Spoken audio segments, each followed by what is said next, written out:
আসসালামু আলাইকুম। আশা করতেছি সবাই খুব ভালো আছেন, সুস্থ আছেন। সেই দোয়াই করি আল্লাহ তাআলার কাছে। জুম্মার দিনে নামাজ পড়তে যাচ্ছি। জাপানে জুম্মা বলেন বা নামাজ পড়াটা খুব মুশকিলের একটা বিষয়। আমার আশেপাশে কোনো মসজিদ নেই। তো আজকে সকালই বের হয়ে গেলাম জুম্মার উদ্দেশ্যে। প্রায় 25 কিলো রাস্তা পাড়ি দিতে হবে। আশা করতেছি সবাই সাথে থাকবেন, ভিডিওটা দেখবেন।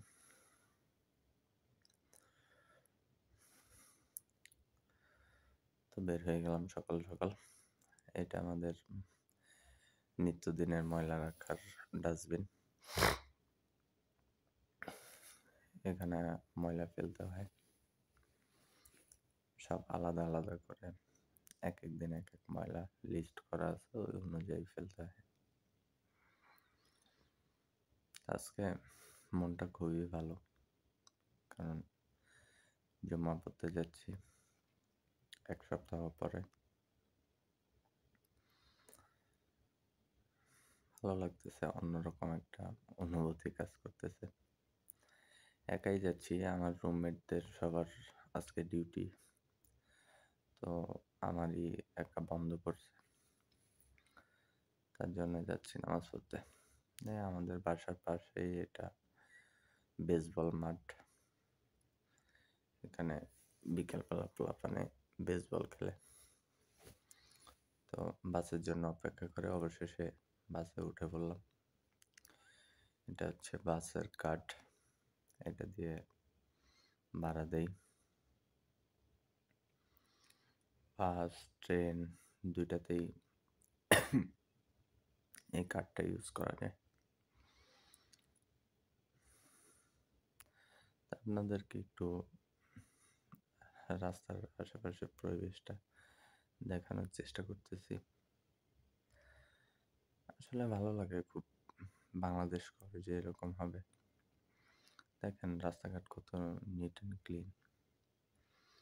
তো অবশেষে বাস থেকে নেমে চলে আসলাম রেল স্টেশনে। এখন ট্রেনে উঠবো, পাতাল ট্রেন। এটা প্রায় 2-3 তলা সমান, হয়তো বা মাটির নিচ দিয়ে ট্রেন যাবে। এটার অভিজ্ঞতাটাও অনেক মজাদার, ভালোই লাগতেছিল।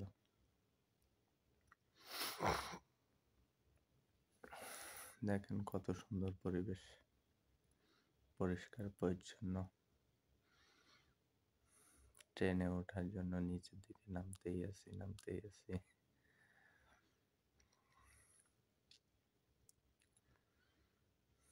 সামনে কই থেকে একটা মেয়ে মানুষ পড়ে গেছে, তাই ক্যামেরাটা আসলে ঘুরিয়ে নিতে হচ্ছে বারবার,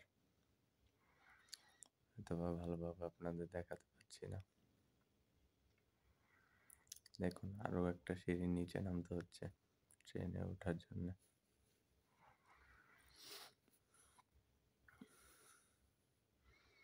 তবে আশেপাশের পরিবেশটা খুবই ভালো লাগে, কোনো বিশৃঙ্খলা নাই। কেউ কাউকে ডিস্টার্ব করে না, যার যার মতো শেষে চলাফেরা করে। ভালো লাগে, খুব পরিষ্কার পরিচ্ছন্ন আশেপাশের পরিবেশ। তো চলেন সামনের দিকে এগোতে থাকি।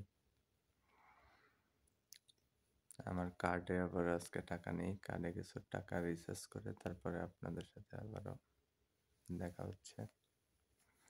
অপেক্ষা করুন, সামনে এটিএম বুথ আছে, এখান থেকে কার্ডে টাকা রিচার্জ করব। অবশেষে কার্ডে টাকা রিচার্জ করা শেষ, এখন কার্ড পাঞ্চ করে ভিতরে চলে আসলাম। আরো একটা সিঁড়ি নিচে নামতে হবে ট্রেনে ওঠার জন্য।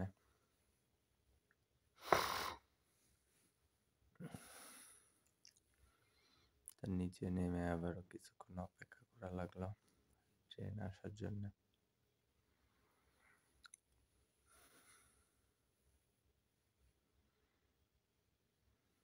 দেখুন কত সুন্দর পরিবেশ।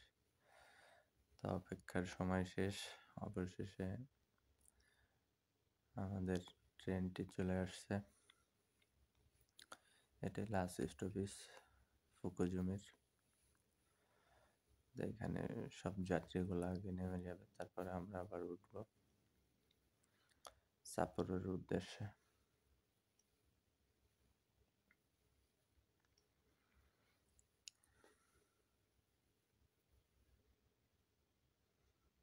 তো এখন সব যাত্রীগুলো নেমে যাবে, লাস্ট স্টপেজ। চলুন ভিতরে যাওয়া যাক। এসে একটা সিট পেয়ে গেলাম, বসে পড়ি। প্রায় 20-25 মিনিট বসে থেকে অবশেষে গন্তব্য স্থানে চলে আসলাম। এখন নেমে যাব।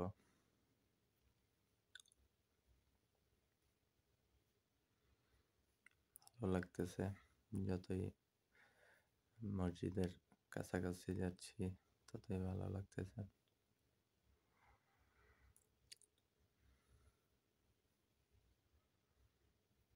আসলে জাপান শহরটি খুবই সুন্দর, দারুণ।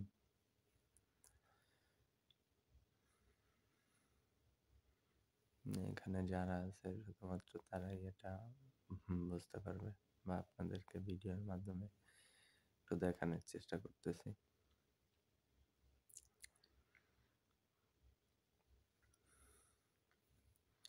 এখন আবার উপরে উঠতে হবে 2-3 সিঁড়ি, যেটা নিচে নামছিলাম। আগেই বলছি আপনাদের, এটা পাতাল ট্রেন, মাটির নিচ দিয়ে যাওয়া আসা করে। তো মাটির নিচেও যে এত সুন্দর স্টেশন করা যায়, অবাক বিষয়। এখন বের হওয়ার সময় আবারও কার্ডটা পাঞ্চ করতে হবে। কার্ড পাঞ্চ করলাম, টাকা কেটে নিল অটোমেটিক। তো বের হয়ে গেলাম এখন।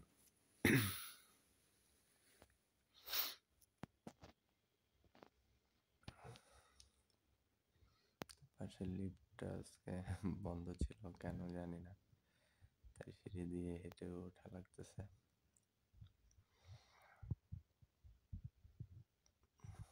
কষ্ট হচ্ছিল সিঁড়ি দিয়ে উঠতে। তো ব্যাপার না, ভালো লাগতেছিল যে জুম্মা পড়তে যাচ্ছি। আল্লাহ তাআলা যাতে আমার এই জুম্মাটা কবুল করে নেয়, সবাই দোয়া করবেন। অবশেষে স্টেশন থেকে বের হলাম, বাইরের আবহাওয়া দেখা যাচ্ছে। এই হচ্ছে হোক্কাইদোর সাপোরো।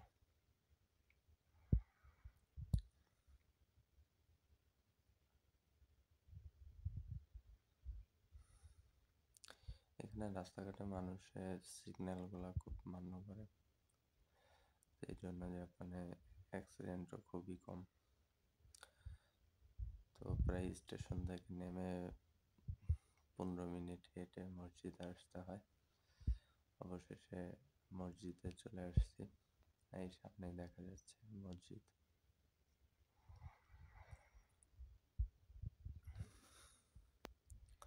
চলে আসছি, এই তো বাম পাশের এটাই মসজিদ। ভালো লাগে জাপানের মাটিতে যখন দেখি যে মসজিদ, খুব সুন্দর পরিবেশ, মসজিদটাও খুবই দারুণ। এর আগেও বেশ কয়েকবার আসছি এখানে। তো নামাজ পড়ে বের হলাম, বের হয়ে পাশে হালাল শপ ছিল, এখান থেকে বাসার জন্য কিছু কেনাকাটা করলাম।